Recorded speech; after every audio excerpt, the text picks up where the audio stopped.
नमस्ते प्यारे दोस्तों। टारगेट कॉम्पिटिटिव एग्जाम के इस ऑडियो सेशन में मैं आपका स्वागत करता हूं। आज हम पब्लिक सेक्टर बैंक के हेडक्वार्टर कहां पर है और पब्लिक सेक्टर बैंक का स्थापना वर्ष कौन सा था और इस बैंक को स्थापना करने में, एस्टेब्लिशमेंट करने में किसकी अहम भूमिका थी, ये देखने की कोशिश करते हैं with professor be is positive way.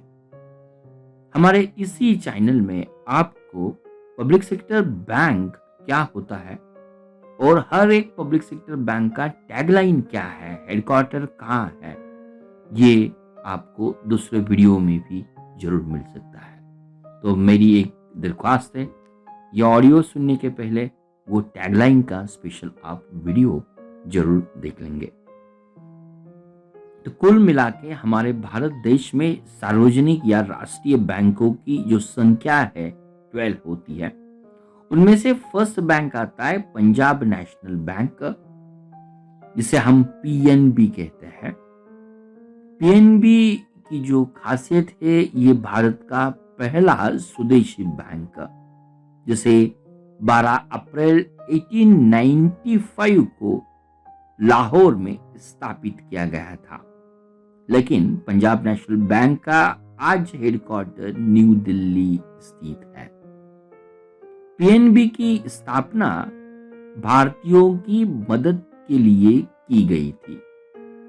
PNB में ओरिएंटल बैंक ऑफ कॉमर्स और यूनाइटेड बैंक ऑफ इंडिया का विलय किया गया है। तो ये फर्स्ट बैंक थी। पंजाब नेशनल बैंक का स्थापना वर्ष था 1895 और ये भारत की पहली स्वदेशी बैंक थी। नेक्स्ट पब्लिक सेक्टर बैंक आता है इंडियन बैंक।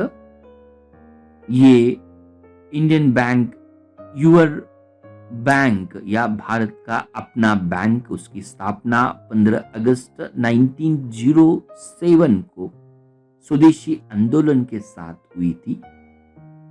इंडियन बैंक और इलाहाबाद बैंक का मर्जर हुआ है और 1907 में स्थापित करने वाली ये इंडियन बैंक आज चेन्नई स्थित हेडक्वार्टर है। नेक्स्ट बात आती है भारत का सबसे बड़ा वाणिज्यिक बैंक और इंडिया का फर्स्ट सार्वजनिक बैंक, जिसे एसबीआई या स्टेट बैंक ऑफ इंडिया हम कहते हैं। एसबीआई संपत्ति, जमा, लाभ, शाखाओं, ग्राहकों और कर्मचारी आदि के मामले में भारत का सबसे बड़ा बैंक है और भारत सरकार की एसबीआई में 50% से भी अधिक हिस्सेदारी है। स्टेट बैंक ऑफ इंडिया, इसका हेडक्वार्टर मुंबई स्थित है और एसबीआई, ये अगर हिस्ट्री हम देखते हैं तो इट इज ऑलमोस्ट 200 वर्षों पुराना का इतिहास है। 1921 में उसे हम एम्पेरियल बैंक कहते थे और एम्पेरियल बैंक का जब राष्ट्रीयकरण किया गया 1955 से, उसे हम स्टेट बैंक ऑफ इंडिया कहते हैं। नेक्स्ट बैंक आती है कैनरा बैंक। कैनरा बैंक समाज सेवी श्री अम्बेबल सुब्बाराव पाई द्वारा 1906 में कैनरा बैंक हिंदुस्तानी कोष के रूप में स्थापित की गई थी। इसे छोटे से संस्थान को कैनरा बैंक लिमिटेड के रूप में एक सीमित कंपनी में विकसित किया गया। 1910 में और 1969 में राष्ट्रीयकरण के बाद ये कैनरा बैंक बना। कैनरा बैंक और सिंडिकेट बैंक का विलय होकर आज कैनरा बैंक का हेडक्वार्टर बेंगलोर स्थित है। नेक्स्ट बैंक आती है यूनियन बैंक ऑफ इंडिया, जिसकी स्थापना 11 नवंबर 1999 को हुई थी। अब यूनियन बैंक ऑफ इंडिया 2021 में आंध्र बैंक और कॉर्पोरेशन बैंक के साथ उसका विलय किया गया है।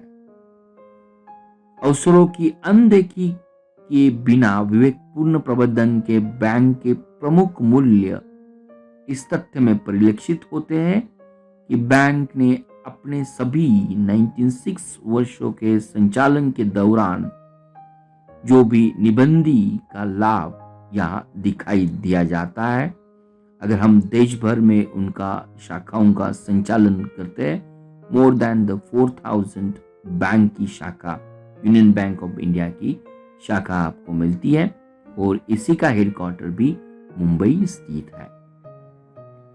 नेक्स्ट बात आती है Indian overseas bank.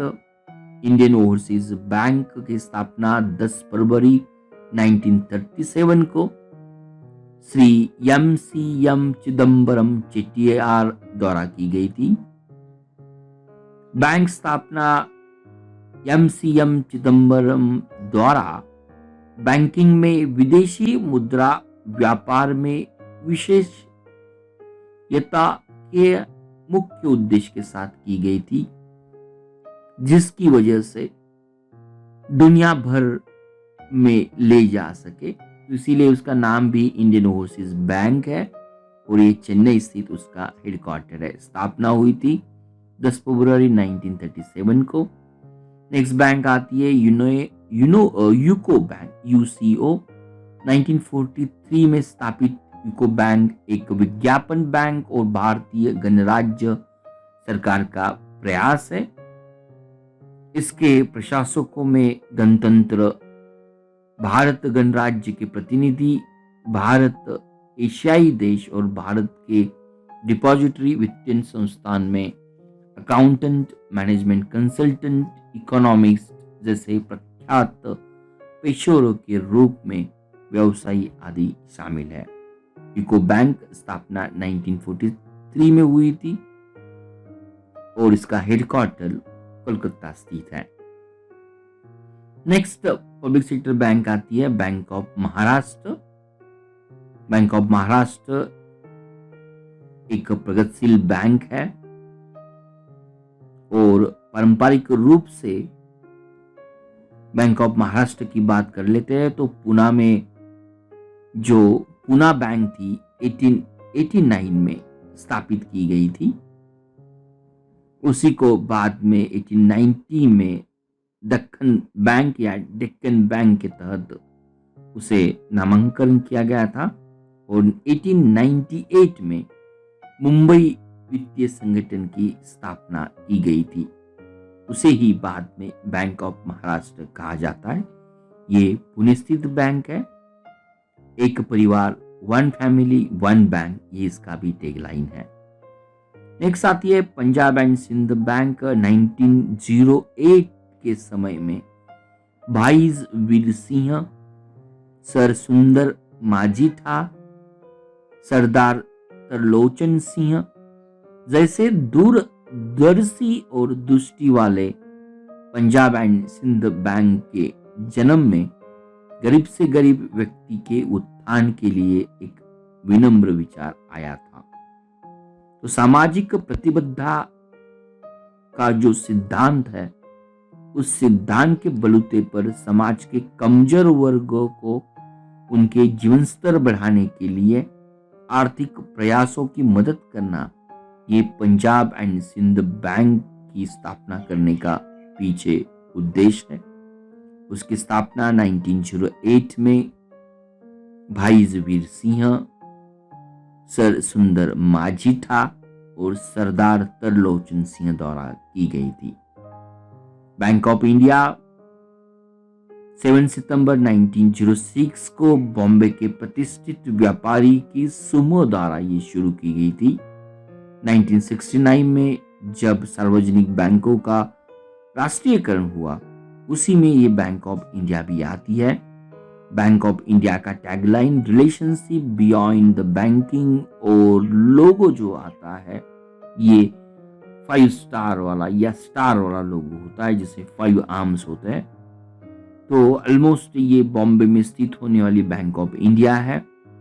Next bank आती है सेंट्रल बैंक ऑफ इंडिया, जो 1911 में स्थापित हुई थी और 1911 से आपके लिए केंद्रित या सेंट्रल टू यूज सिंस 1911, ये इसका टैगलाइन है। तो it become the very easy to recall. कि central of bank of India कब स्थापित हुई थी, तो ये 1911 में उसको स्थापित किया गया था। और सोराबजी पुचखनवाला के सपने का ये, अगर हम ये कहेंगे कि उनकी भी सपोर्टता से, और इस बैंक के संस्थापक में फिरोज शाह मेहता भी थे, जो प्राथमिक या फर्स्ट अध्यक्ष के रूप में भी उन्होंने सेंट्रल बैंक ऑफ इंडिया में एक प्रमुख भूमिका निभाई थी। और जो 12th बैंक है, जिसे हम इंडियाज इंटरनेशनल बैंक टैगलाइन कहते हैं, बैंक ऑफ बड़ौदा, एक भारतीय राज्य के स्वामित्व वाली अंतरराष्ट्रीय बैंकिंग और मनी सर्विसेज कंपनी है, जिसका हेडक्वार्टर मुख्यालय गुजरात के वडोदरा भारत स्थित सिटी में है। और 1908 में सयाजीराव गायकवाड़, जो गुजरात संस्थान के प्रमुख प्रिंसेस थे, उनके द्वारा उसको स्थापित किया गया था। तो मेरे प्यारे बच्चों, इस ऑडियो के माध्यम से हमने सार्वजनिक क्षेत्र की 12 बैंकों को देखा।